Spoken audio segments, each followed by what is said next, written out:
यूरोपीय देशों के सामने बड़ा पसुपेश था। अगर सैन्य मदद करते हैं तो तीसरा विश्व युद्ध तय, तो प्रतिबंधों से काम चलाया जाए। शायद ऐसा करने पर पहले से आर्थिक संकट से जूझ रहा रूस झुक जाएगा, लेकिन ऐसा हुआ नहीं। रूस ने और कड़े तेवर दिखाने शुरू कर दिए। महाशक्तियों के टकराव में यूक्रेन का दूसरा सबसे बड़ा शहर खार्किव आ गया।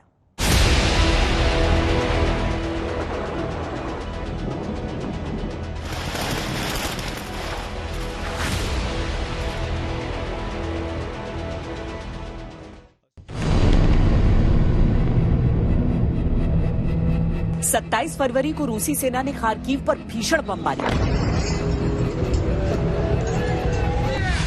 यूक्रेन के सबसे बड़े शहरों में से एक खार्किव ही से यूक्रेन की 25% ऊर्जा की जरूरतें पूरी होती थी। पर खार्किव तो जैसे रूसी आक्रोश को झेलकर धुआं धुआं होने लगा। खार्किव पर लगातार मिसाइलों की बारिश हो रही थी। इधर युद्ध और बातचीत साथ साथ चल रहे थे। 28 फरवरी को बेलारूस बॉर्डर पर रूस और यूक्रेन के बीच पहले दौर की बातचीत हुई, जो बेनतीजा निकली। यूक्रेन दावा करता रहा कि खार्किव में कई यूक्रेनी नागरिकों की मौत हो गई, चर्निहिव में भी आम नागरिक मारे गए, लेकिन रूस ने दावा किया कि वो सिर्फ सैन्य ठिकानों को निशाना बना रहा है। ज़ेलेंस्की ने फिर दावा किया कि कीव अभी भी यूक्रेन के नियंत्रण में है। इसी बीच जंग की सबसे सनसनीखेज खबर सामने आई। व्लादिमीर पुतिन ने अपनी परमाणु डेटरेंस फौज को हाई अलर्ट पर रहने के निर्देश दे दिए। जंग की जैसे पूरी सूरत ही बदल गई। 1 मार्च को कीव के बाहर रूसी फौजों का 40 मील लंबा काफिला सैटेलाइट तस्वीरों में नजर आया। उसी दिन रूसी मिसाइलों ने यूक्रेन की एक सरकारी इमारत में जबरदस्त विस्फोट किया।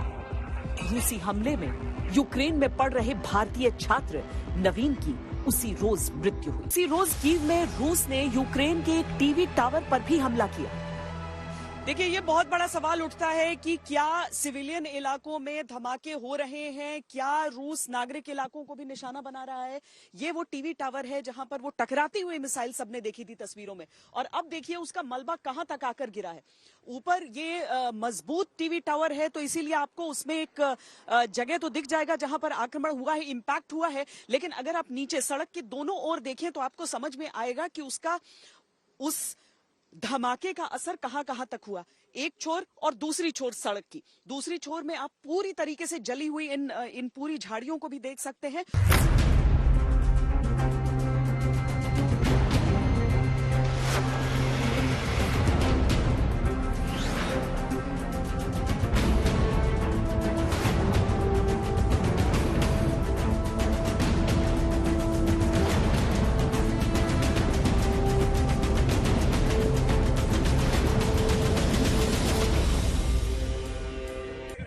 Everybody's on the ground running now. Continuous firing taking place. Continuous firing taking place. Continuous firing taking place.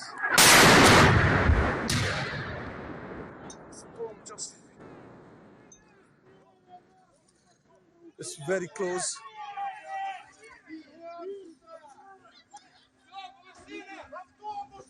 It's very close. And the bombing is coming closer to us. Everybody's running now to take place. The cars, whatever they have.